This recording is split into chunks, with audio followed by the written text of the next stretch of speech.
afternoon. आज हम पढ़ेंगे thermite reaction. It is a very very important reaction कि what is thermite reaction and write its uses.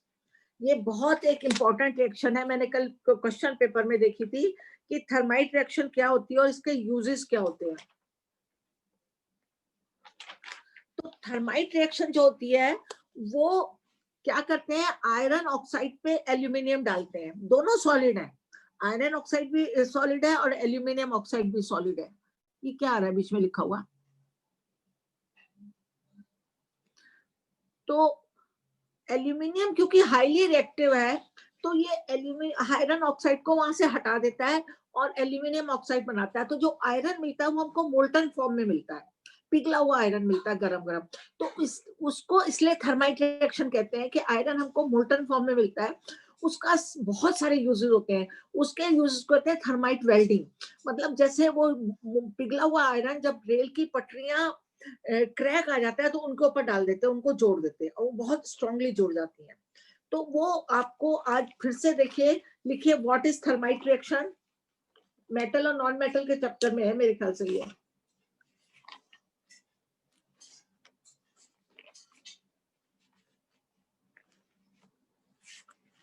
Write the thermite reaction and its uses.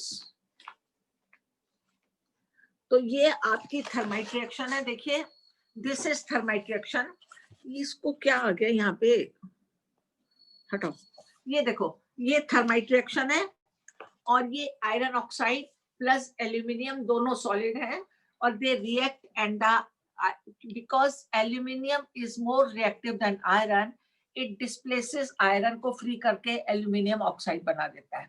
In this reaction, aluminium get oxidized and iron get reduced, and lots of heat is also there.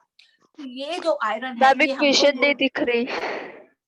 ये जो iron है, अब बेटा ये book में भी आपके हाँ मैंने बहुत फेंको इधर आना, मैंने बहुत बार बुक में करवाई है. वो हाथ उठा दे जरा, बहुत बार मैंने बुक में करवाई है. ये देखो ये आयरन ऑक्साइड, ये aluminium, because aluminium is more reactive than iron, it replaces iron from here and iron free हो गया aluminium oxide and lots of heat. अब क्या होता है, ये देखो जो आयरन है ये हमको मोल्टन फॉर्म में गरम पिघला हुआ और गरम मिलता है क्योंकि इसमें हीट प्रोड्यूस होती है. This is a exothermic reaction, it produces lots of heat also. तो क्या ये आयरन जो है ये लिक्विड फॉर्म में कहेंगे हमको मिला, ये सॉलिड, दिस इज लिक्विड. और अब आपने क्या करना है कि इसके यूजेस कहाँ पे होते हैं. What is thermite reaction? In thermite reaction aluminium in a solid form added in a ferrous oxide that is also in a solid form and the displacement reaction takes place. Aluminium इसको हटा देता है and it gives us the molten iron. That is molten iron, मतलब गरम iron पिघला हुआ with lots of heat. This molten iron is used in the joints of the railway lines. जो railway की पटरी होती है ना, railway lines, it is used. और भी बहुत सारी जहाँ पे मशीनरी क्रैक हो जाती है, कभी कभी कोई मशीनरी क्रैक हो जाती है और उसको पूरा रिप्लेस नहीं कर सकते, बहुत एक्सपेंसिव मशीनरी है, तो उसको क्रैक को भरने के लिए ये मोल्टन आयरन जो ग्रिल में यूज होती है. हाँ बहुत जगह यूज होती है ये. तो मशीनरी लिख दो, क्रेन इज ऑल्सो मशीनरी. तो जहाँ पे मशीनरीज में क्रैक आ जाता है वहां पर this molten iron is used. तो इसको थर्माइट वेल्डिंग में भी यूज करते हैं. तो this is the thermite reaction. अब आप लोग क्वेश्चन लिखिए, what is thermite reaction, right it's uses. What is thermite reaction, right it's uses.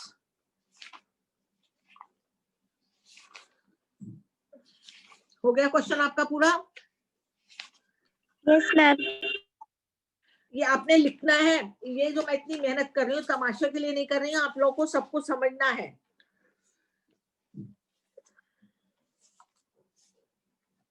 अच्छा अब आपका एक क्वेश्चन है, name the functional group present in propanone. Propanone में कौन सा फंक्शनल ग्रुप प्रेजेंट है?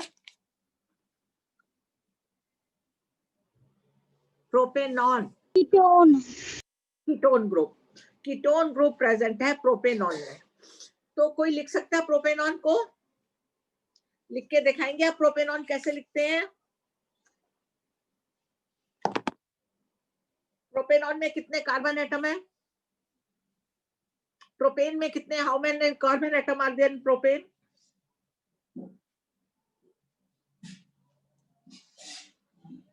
How many carbon atoms are there in propane? 5. 5. 3. Pentane में 5. 3. पहले प्रोपेन लिखेंगे और हाइड्रोजन कितना होगा? इफ यू राइट प्रोपेन तो 3 में हाइड्रोजन कितने लगेंगे? एल्केन फॉर्म में कितने लगेंगे? ये देखो 8. ये है आपका प्रोपेन, दिख रहा है? 3 कार्बन एटम एंड 8 हाइड्रोजन। अब आपने इसमें वो लगाना है, कीटोन ग्रुप लगाना है। कीटोन ग्रुप लगाने के लिए यहाँ पर आपके पास डबल बॉन्ड ऑक्सीजन आ जाएगी और ये हाइड्रोजन हट जाएगा आपका। क्लियर, समझ में आ गया? Is it clear? तो प्रोपेनॉन में कौन सा फंक्शनल ग्रुप है? Ketone group. और कीटोन ग्रुप की डबल बॉन्ड ऑक्सीजन मोस्टली बीच में दी जाती है। Most of the time it is written in the middle. और जब आप डबल बॉन्ड ऑक्सीजन लगाएंगे तो एक तो हाइड्रोजन हटा के आपने लगाया, क्योंकि डबल बॉन्ड है तो एक हाइड्रोजन और रिमूव हो जाएगा। तो ये कितना बना? C3H6O। क्या बना बोलो, बना के देखो क्या बना? C3H6O, यही बना ना?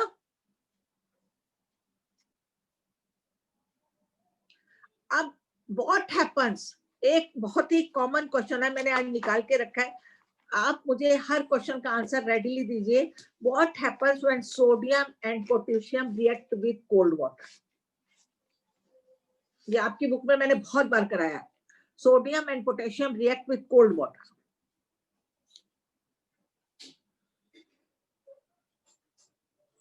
Sodium and potassium react with cold water.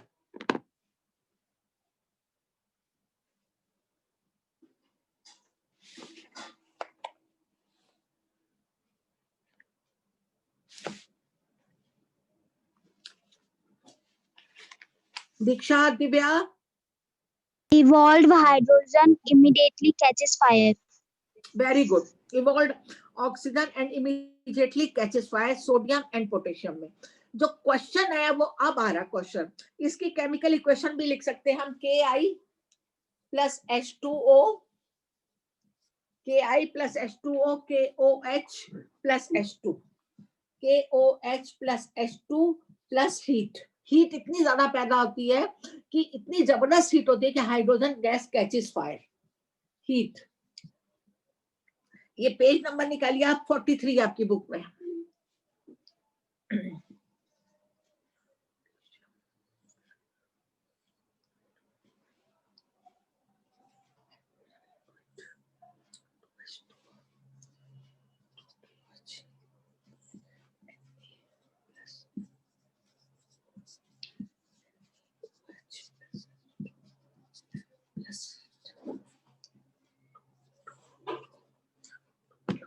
ये देखिए, ये दो केमिकल रिएक्शंस बनी है आपकी, potassium plus water, cold water है, keep it in your mind. ये यहाँ पे क्वेश्चन अभी शुरू नहीं हुआ, question I will start after this. Potassium with cold water, potassium hydroxide plus hydrogen and heat. This heat is such in a big amount that this hydrogen catches fire. Hydrogen gas easily catches fire when the sodium and potassium are dissolved in a cold water. Now the question comes, when sodium and potassium can catch fire in a cold water, calcium does not catch fire when it is dissolved in a cold water. Why? अब question लिखिए आप, if sodium and potassium can catch fire in a cold water, and sodium and potassium catch fire in a cold water, calcium does not catch fire in a cold water when it reacts with cold water. Why?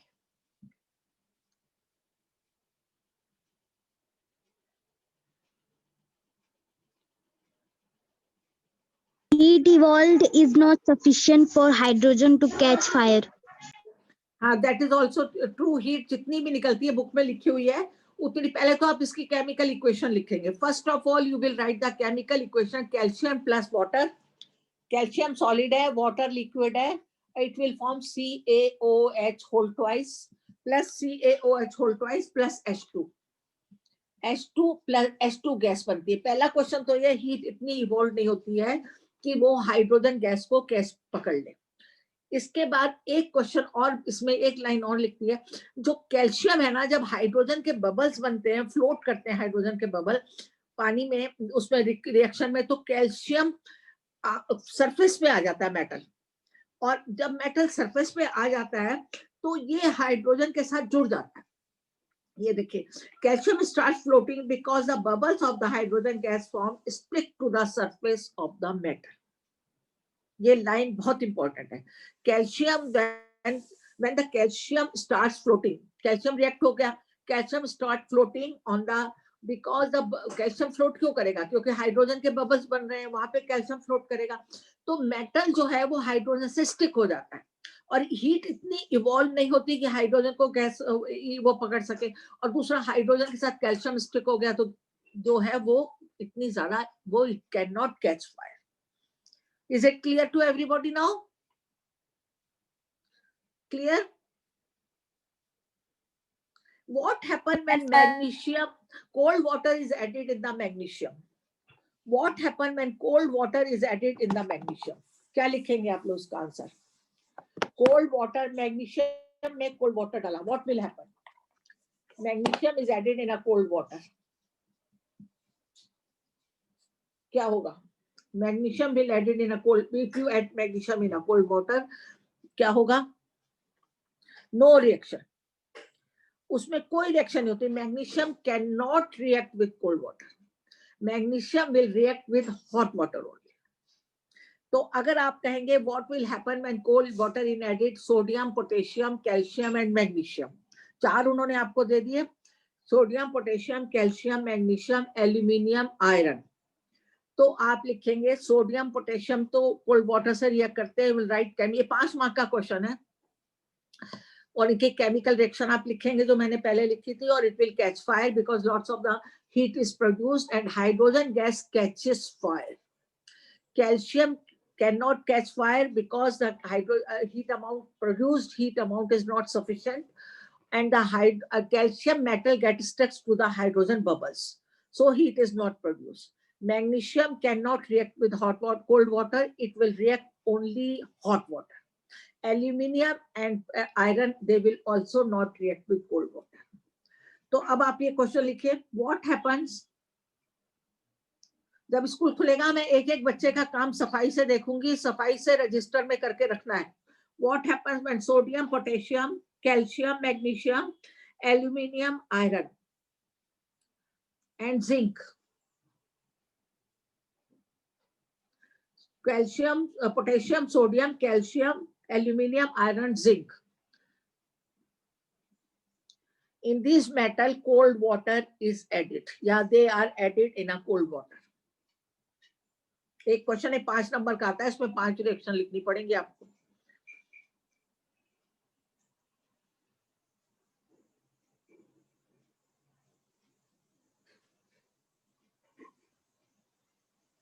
अब अगर वो कहे कि magnesium को खाली 1 mark का दे दे, magnesium cold water से नहीं रिएक्ट करेगा, magnesium will only react when the water is hot. गर्म पानी होगा तो मैग्नीशियम रिएक्ट करेगा, नहीं तो नहीं रिएक्ट करेगा। मैग्नीशियम प्लस हॉट वाटर, यहाँ पे आपको स्पेशल एरो के ऊपर लिखना पड़ेगा hot water, then it will form magnesium hydroxide plus H2।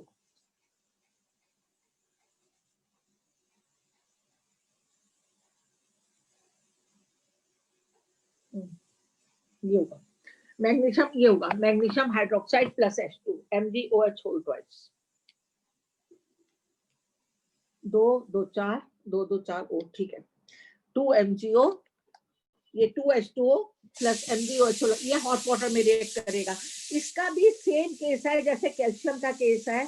Magnesium जो है वो, राइट बंद कर दे प्लीज, राइट, हाँ इसको पर कटोरी रख दे। मैग्नीशियम जो है वो बबल्स के ऊपर, जहाँ हाइड्रोजन के बबल्स बनते हैं उसके ऊपर आके चिपक जाएगा और it will not catch fire, it will not catch fire. यहाँ पे आ जाएगा magnesium and it will not catch fire. Now the question comes aluminium, iron and zinc, ये they do not react with cold water, they do not react with hot water. ये बहुत बहुत important question है। जो aluminium, iron और zinc है, these three metals, they do not react with cold water, they do not react with hot water, they react only when the steam is passed on them. और ये बहुत ही important question है कि iron के ऊपर से जब स्टीम पास करते हैं तो क्या होता है, what happen when the steam is passed on the iron, ये 1 मार्क क्वेश्चन आता है। तो आपको ये बताना है कि aluminium, iron, zinc, they do not react with cold water, they do not react with hot water, they show reaction when the hot steam is passed on them. अब आप देख लीजिए aluminium plus H2O, aluminium hydroxide बनाएगा Al2O, aluminium oxide Al2O3 plus 3H2, O3 plus 3H2, ये आपका बना। उसमें इसको बैलेंस करना आपने, aluminium 3H2 Al2O3 plus 3H2। अब आपका ये एल्यूमिनियम सॉलिड है, ये आपकी गैस है, यहाँ पे आप स्पेशल मेंशन करेंगे गैस, ये सॉलिड है, और ये एल्यूमिनियम ऑक्साइड आपका बना सॉलिड में, और ये हाइड्रोजन आपकी gas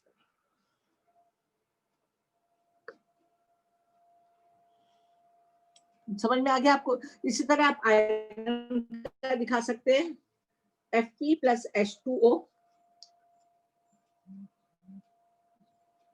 Fe3O4 plus H2, Fe3O4 solid बन गया और H2 आपकी गैस बन गई, ये सॉलिड है, ये गैस है। तो ये जो है इस तरह आप जिंक का बनाइए, जिंक के ऊपर से भी, जिंक भी कोल्ड वाटर और हॉट वाटर से नहीं रिएक्ट करेगा, it will react only when the gas is passed over. तो अब मैंने आपको क्वेश्चन दिया है, what happens when the cold water is added sodium, potassium, magnesium, calcium, aluminium, iron and zinc. आप एक एक मेटल को किस्सा उठाएंगे और एक एक मेटल का लिखेंगे। अब दूसरा क्वेश्चन लिखिए, why calcium, magnesium, when they are reacted with the hot cold water, do not produce heat? When they are reacted with the cold water, they do not produce heat. दो question हो गए। Third question है, what happens when the steam is passed over aluminium, iron and zinc? What happens when the steam is passed over aluminium, iron and zinc?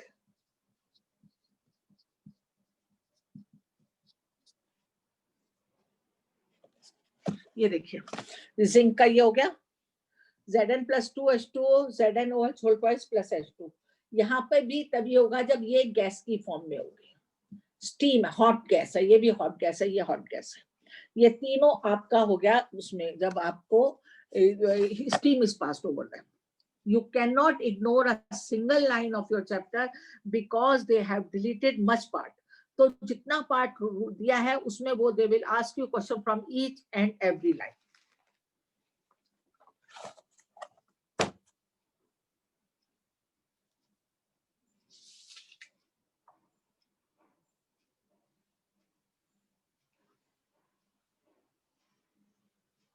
अब आप लिखिए अगला question, ये मैं आपको ब्लैक बोर्ड पे भी करके दूंगी अभी। पहले आप लिखिए, an element X reacts with oxygen to give a compound. The element X reacts with oxygen to give a compound with a high melting point. The melting point, high melting point, the compound is also soluble in water. The X is likely to be iron, calcium, iron, calcium, carbon and silicon. क्या है बताओ? Carbon, silicon, ये है चार नाम मैंने लिखे हैं। मैं क्वेश्चन, हाँ very good, calcium, calcium water में डिसॉल्व होता है, कैल्शियम हाइड्रोक्साइड बनाएगा।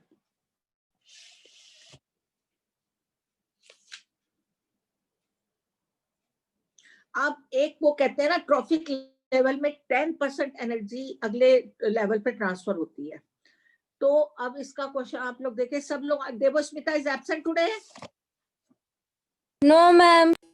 You are not answering, Divya is not answering. मैंने देखा जिस दिन से मैंने दिव्या को डांटा है उस दिन से वो आंसर नहीं कर रही है। मुझे पता है Divya, I know I keep on noticing each and everything about every child. मत करो answer. I will not be loser. You will be loser. Ma'am अभी तो किया था. नहीं किया, बिल्कुल नहीं किया. कोई आंसर नहीं कर रही हो. I will not be loser. You will be loser.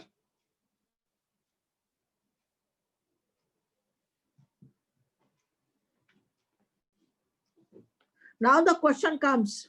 In ecosystem, 10% of energy available for the transfer from one traffic to the next traffic level. तो ये जो एनर्जी ट्रांसफर होती है, इसके उन्होंने 4 ऑप्शन दिए हैं. एक पहला हीट एनर्जी, मैं जल्दी में लिख रही हूँ. Heat energy. दूसरा है आपके पास chemical energy, mechanical energy, chemical energy. तीसरा है मैकेनिकल एनर्जी. चौथा है आपका लाइट एनर्जी. तो ये किस फॉर्म में ट्रांसफर हो रही है? Heat energy. Heat energy, chemical energy, mechanical energy, light energy. ये किस फॉर्म में ट्रांसफर हो रही है? Heat energy. No, chemical energy. यही इसीलिए मैंने क्वेश्चन दिया. देखो मैं इसका आंसर एक बार फिर देख के बताती हूँ. Chemical energy. प्लांट्स में क्या होता है? प्लांट्स जो है वो सोलर एनर्जी को केमिकल एनर्जी में कन्वर्ट करते हैं कि नहीं करते हैं जब फोटोसिंथेसिस होती है? हमने पढ़ा था ना फोटोसिंथेसिस में कि solar energy is converted into the chemical energy in the presence of chlorophyll and sunlight and water. तो वो केमिकल एनर्जी तो आगे ट्रांसफर हो रही है 10%. समझ में आया कि नहीं आया? प्लांट्स में केमिकल एनर्जी. क्लियर? ये लिखे आप, क्वेश्चन लिखे. In an ecosystem, 10% of energy available for the transfer from one traffic level to the next is in the form of heat energy, chemical energy, mechanical energy, and light energy.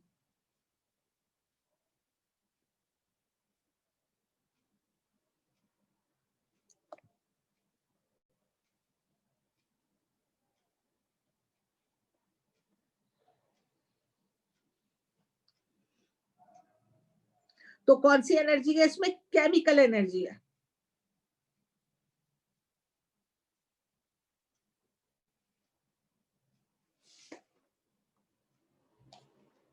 अब एक बहुत अच्छा important question है, आप लोग सब लिखिए.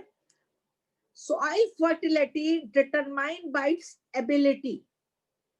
जो सॉइल की फर्टिलिटी है वो किससे डिटरमाइन होती है? उसकी कौन सी योग्यता से हमें पता चलता है कि सॉइल इज फर्टाइल और not? The question is this: the soil fertility is determined by the ability to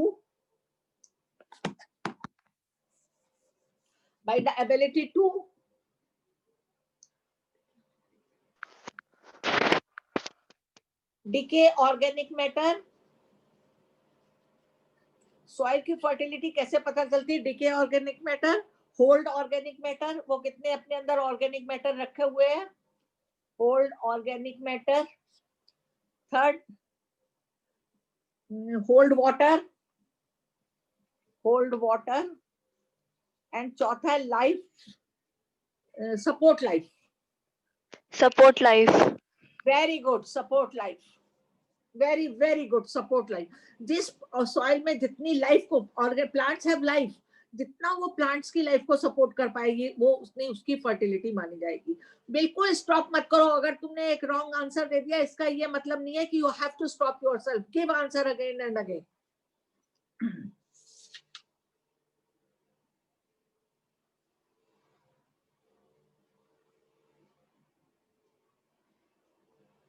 Now make the homogeneous series of the alcohol. Homologous, I am so sorry. Homologous series of the alcohol. Write the formula of the second member, third member and fourth member. तो कौन बताएगा second member में क्या है? Second member कौन होगा? Ethanol. Ethanol. Very good. इसका formula क्या होगा? C2H5OH. Very good. कौन बोला? Divya. Devasmita. Oh, good. Second, second क्या होगा? Propanol. थर्ड नंबर क्या होगा? प्रोपेनॉल. क्या होगा? Propanol. C3H7OH. और फोर्थ नंबर क्या होगा? Butanol. क्या होगा? C4H9OH. H9OH. Very good, very good, very good. इनका डिफरेंस मालूम है तुमको? CH2 का डिफरेंस है और कितना मॉलिक्यूलर मास का डिफरेंस है? 14 U. रट गया तुमको. अगर अब भी गलत करके आओगे ना तो बहुत पिटाई होगी तुम्हारी सबकी मुझसे.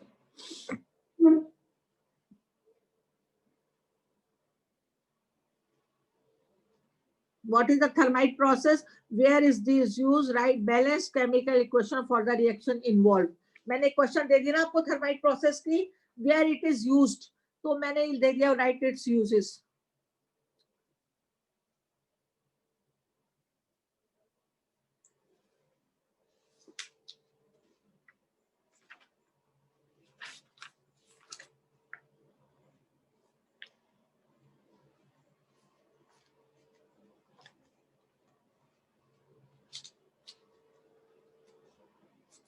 उसमें एक क्वेश्चन है कि why aluminium is used in this thermite process. इन्होंने क्वेश्चन गलत बना दिया. इन्होंने बना दिया where does the aluminium used in the process occurs in the reactivity series of the metal. उसमें होना चाहिए why aluminum is used. तो इसका आंसर क्या होगा? why aluminum is used in thermite process.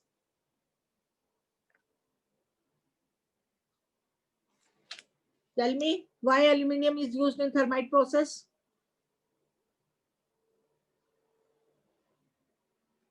तीन बार मैंने बताया था जब केमिकल रिएक्शन लिखी थी. अभी भी मेरे पास लिखी हुई रखी है, देखो अभी भी डिलीट नहीं हुई है. ये क्या लिखी हुई है ऊपर? ये थर्माइट प्रोसेस लिखी हुई है. तो why aluminium is used in this process.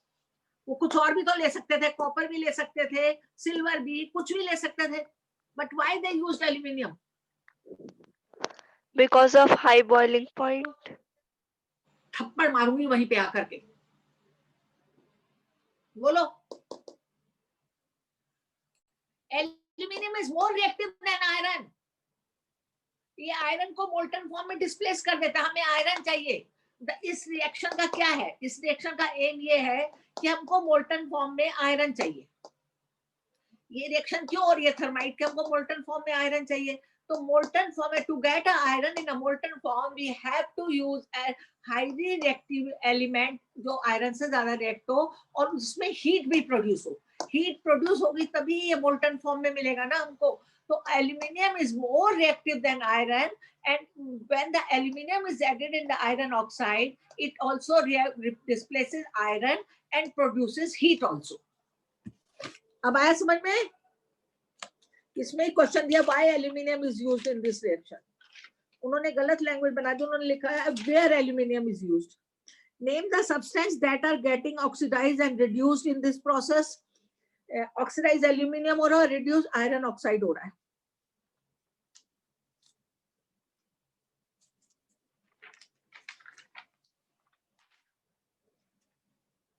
अब एक रस्टिंग का बहुत अच्छा उन्होंने क्वेश्चन दिया. What is rusting? Describe with a label diagram in activity to investigate the condition under which iron rust. तो रस्टिंग क्या होती है और एक आपने बताना है कि एक एक्सपेरिमेंट से बताना है कि वो क्या कंडीशन चाहिए होती है जिसमें रस्टिंग होती है. तो रस्टिंग जो है वो आपको मालूम है कि रस्टिंग क्या होती है कि एक कोटिंग आ जाती है ब्राउन कलर की आयरन के ऊपर. ब्राउन कलर की आयरन को उसको रस्ट कहते हैं. और वो when it is exposed to the moist air for a long time. कोई भी आयरन मॉइस्ट एयर में लॉन्ग टाइम पे पड़ा रहे तो उसके ऊपर एक ब्राउन कलर की कोटिंग आ जाती है जो बड़ी फ्रेजाइल सी होती है. ऐसे हाथ लगाओ तो भुर भुर करके टूटना लगता है. उसको रस्टिंग कहते हैं. तो या पहले तो आप डिस्क्राइब करेंगे व्हाट इज रस्टिंग. रस्टिंग क्या है? Rusting the process of acquiring a coating of a brown flaky कहते हैं जो फ्लेक्स की तरह सब्सटेंस होता है. Flaky substance called rust on iron when it is exposed to moist air for a long time. दूसरा पार्ट क्वेश्चन का ये है कि आप इसको एक्टिविटी से शो करो कि इसके लिए क्या कंडीशन चाहिए होती है. तो एक्टिविटी तो ये है ना, इसके लिए मॉइस्ट एयर चाहिए होती है. तभी उसमें मतलब एयर भी हो और मॉइस्ट हो, नमी वाली एयर हो, तो तभी आपको रस्टिंग मिलेगी। तो इसके लिए एक 3 टेस्ट ट्यूब ली गई है।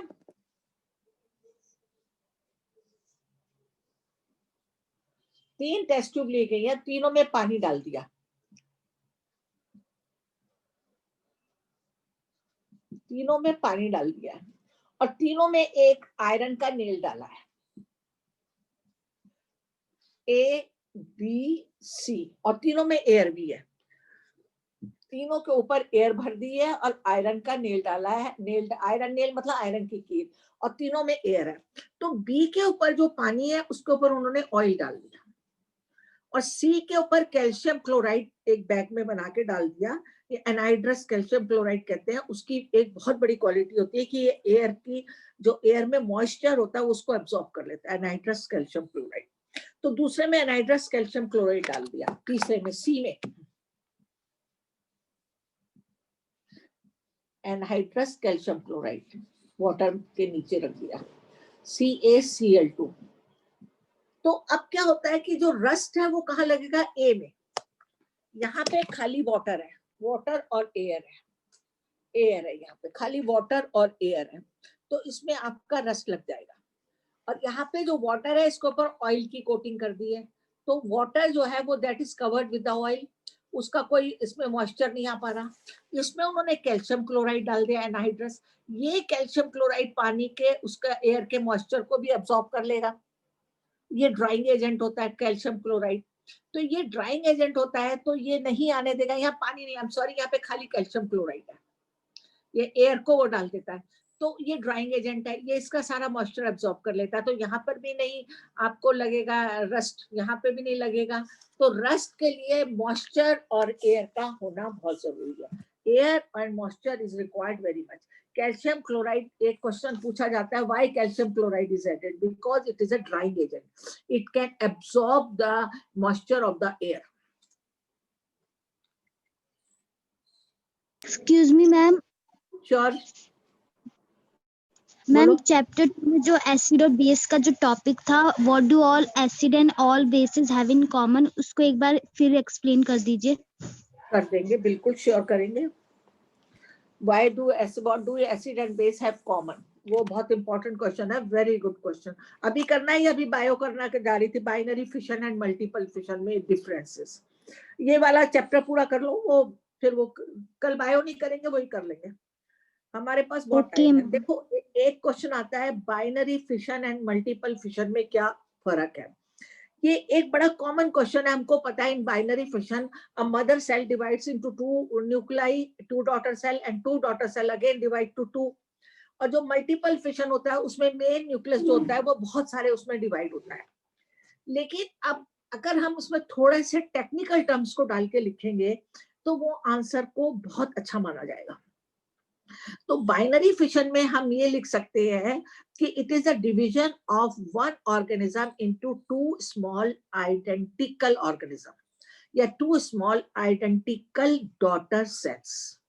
Mother cell divides into 2 identical daughter cells, पहला पॉइंट।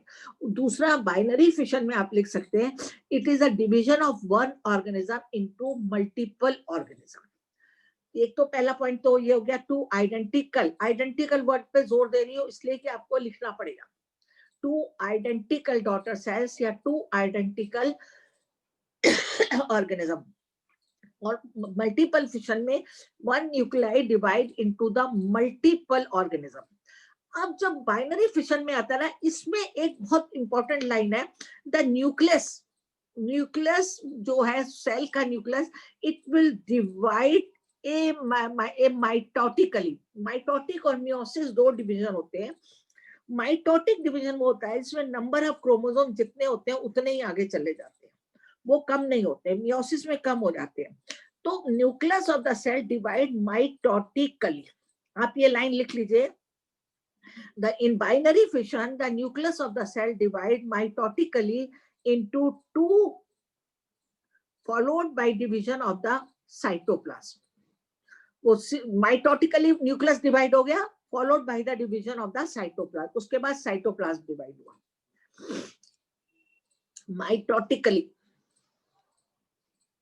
और जो nucleus divides repeatedly producing many nuclei and many daughter cells are, उसका रिपीटेड, जो एक बार डिवाइड हुआ 2 बन गया, मगर उसका न्यूक्लियस जो है वो रिपीटेडली डिवाइड होता रहता है, repeatedly divides into, the nucleus repeatedly divides producing many nuclei and many daughter cells are produced.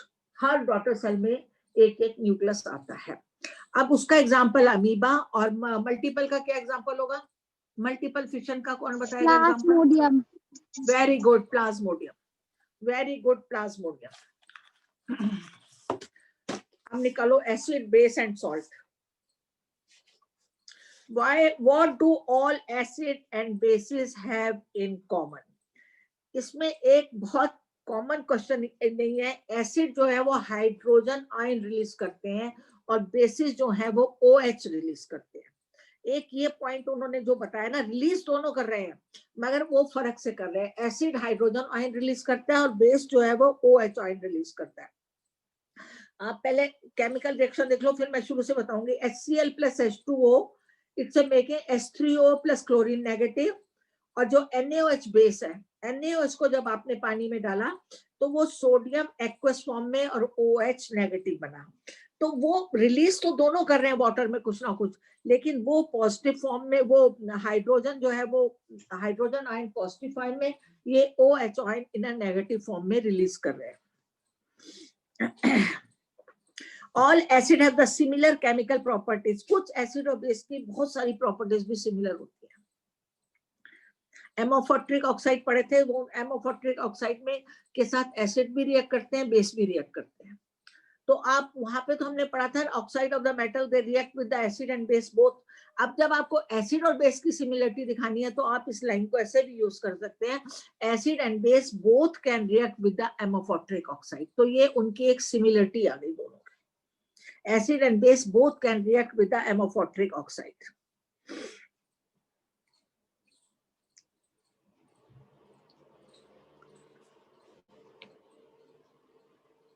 Acid contains H positive ion in as cation and anion as HCl negative, NO3 negative and HNO3, SO4, H2SO4, CH3CO, ये सब इसमें line पूरी पढ़ी आप ध्यान से. अब आपको what happens when acid or base in a water solution, वो मैंने आपको रफ लैंग्वेज में बता दिया कि पानी में वो H पॉजिटिव आयन रिलीज, दोनों कुछ ना कुछ आयन कर रहे हैं. एक चीज कॉमन ये है कि वो रिलीज कर रहे हैं आयन, लेकिन वो आयन्स डिफरेंट है. Take 1 gram of solid NaCl in a clean and dry test tube and set up the apparatus to as shown. Dry test tube में 1 ग्राम, इन्होंने जो है ना, इसमें यहाँ पे भी कैल्शियम क्लोराइड लिया. देखो एक गार्ड लिया जिसमें कैल्शियम क्लोराइड डाला है. Add some concentrated sulphuric acid to the test tube. What do you observe? Is there gas coming out of the delivery tube? कोई गैस आ रही? Test that gas evolve successfully with dry and wet blue litmus. वो उसको blue litmus को turn कर देगी red में. Dry HCl में लिटमस पेपर नहीं चेंज होता. HCl में ड्राई कब होगा? जब उन्होंने गार्ड सेल डाला हुआ है, कैल्शियम क्लोराइड डाला हुआ है, तब.